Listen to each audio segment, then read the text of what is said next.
What's in Albania? That's what we're trying to find out. I thought that said anti-travel agency for a second there. This is where you go if you don't want to travel. This is where you go if you want to stay right where you are. It will tell you all the places to not go. Oh, we've just transported forward in time 10 years. It's now 2025 and the sun is beaming. Holy crap, look at the size of it. Look at the size of the sun. Is Albania just closer to the sun? Is Albania on like a bit of earth that's like jutted out? Is Albania just on like a gigantic mountain that brings it like across the solar system? How is the sun that huge? How is everybody not burning alive under that sun? It's huge. It's like 10 times the size of our sun. Somebody's done a portrait there. That's a lovely painting of a girl holding on to a disembodied arm. You see that? There's the hand and there's the arm. And she's clearly chopped somebody's arm off and she's just holding it next to her for comfort, I suppose. Who am I to judge? You know, it's their culture. Maybe it's like a cultural practice for children to cut off arms. There's a van transporting lots of croissants. What else have we got here? Ooh, that's an interesting painting. So there are clearly giants who live here, because why is everything so huge in this country? The sun is like 100 times the size it normally is. They've got a bookcase here that's clearly only accessible to giants. There was that giant cheese grater that we just saw. I suspect that there are giants hiding in this country. It's the only way to make sense of what we're seeing here. Albanian University UFO. So I guess this is where aliens go to university. If aliens are flying about in their UFO, they might be looking for that sign. Maybe this is like an invitation for them to land on the roof of that building. UFO, it's like a call out. It's an invitation for them to land on the roof. It's either that or the entire building is a UFO. It has a capacity to lift up out of the ground and fly off.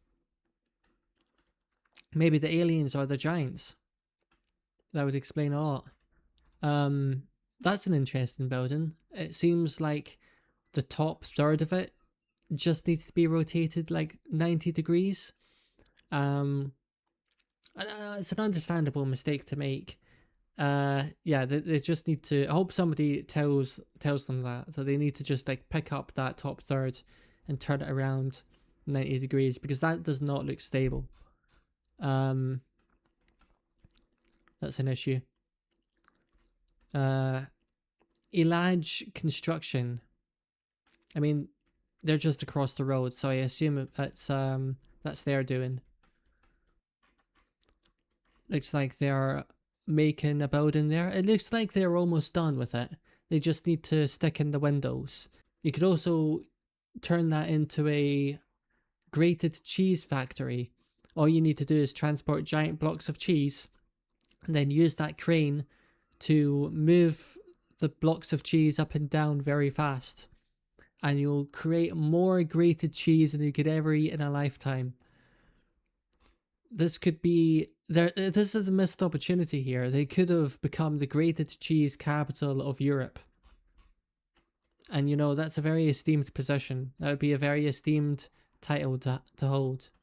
It looks like it's made by a kid. Well, it must have been a very creative kid with an amazing entrepreneurial vision, because this is the largest cheese grater I have ever seen in all of my time on this planet.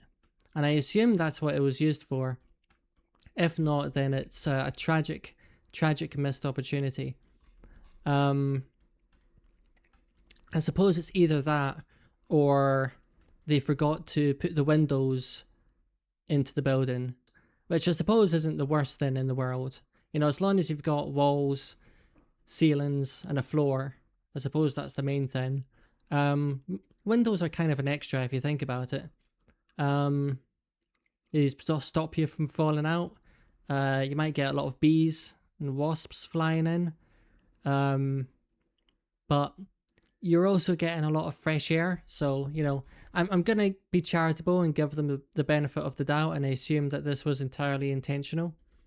I wonder if we can get a closer look.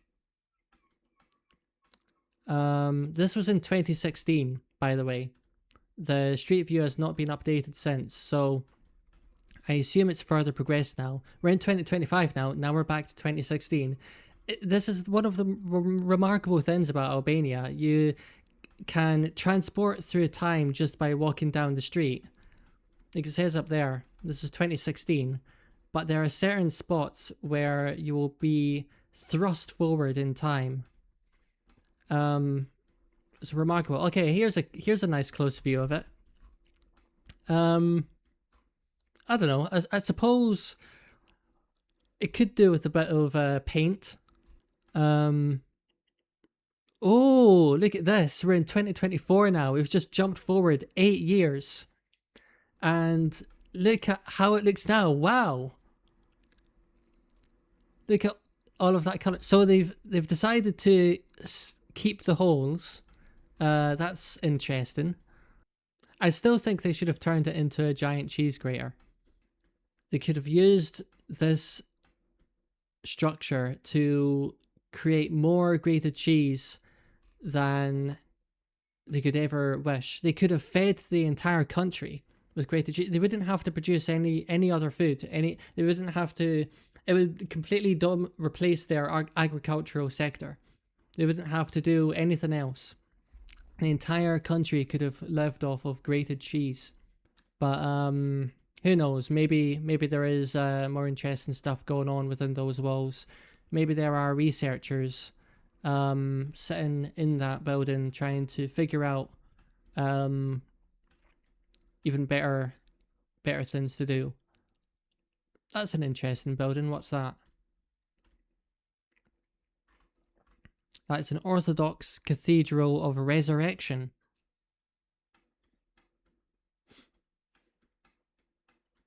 Oh, hello there.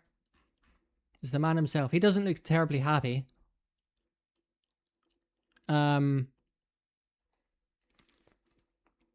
That's got to be the saddest Jesus I've ever seen. He looks sadder than when I've seen him on the cross. I mean, to be fair, there's nobody here. So maybe that's what's making him upset. He's looking down at how empty his beloved cathedral is. I mean, look, there is three people here, and one of them isn't even sitting down. That's how uncommitted she is to her spirituality. She's not even taking the time to sit down to pray and ponder her religion. She's stepped in for 1 minute.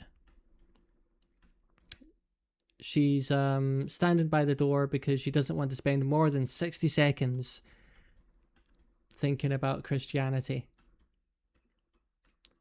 Look at how sad Jesus is at how empty this building is. It almost makes me want to come here to make him happier.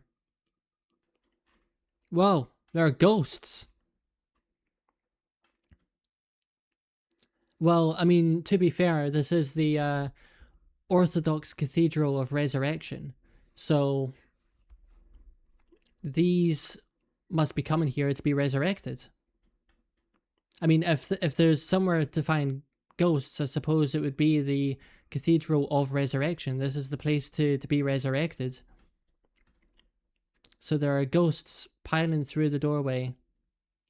There's another one.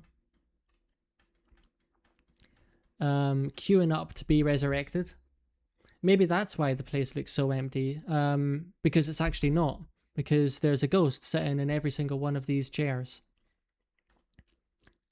There's something called the House of Leaves Museum. So if you're a leaf enthusiast and the trees aren't good enough for you, you can go to the House of Leaves Museum. Let's take a look at that. There are a lot of leaves, to be fair. I don't know why they would have a link. Oh, look at this. We've got a panorama view of the country, of the city. This is the capital city of Albania. We can see everything from here. Right off to the Albanian Alps.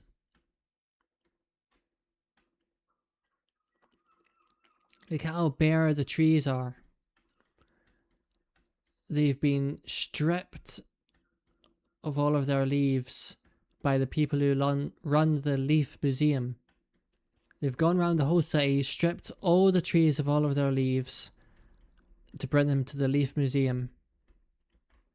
It's quite sad. But at least you know where to go. At least you don't have to run around the entire city looking for leaves. You know where to go. The Leaf Museum.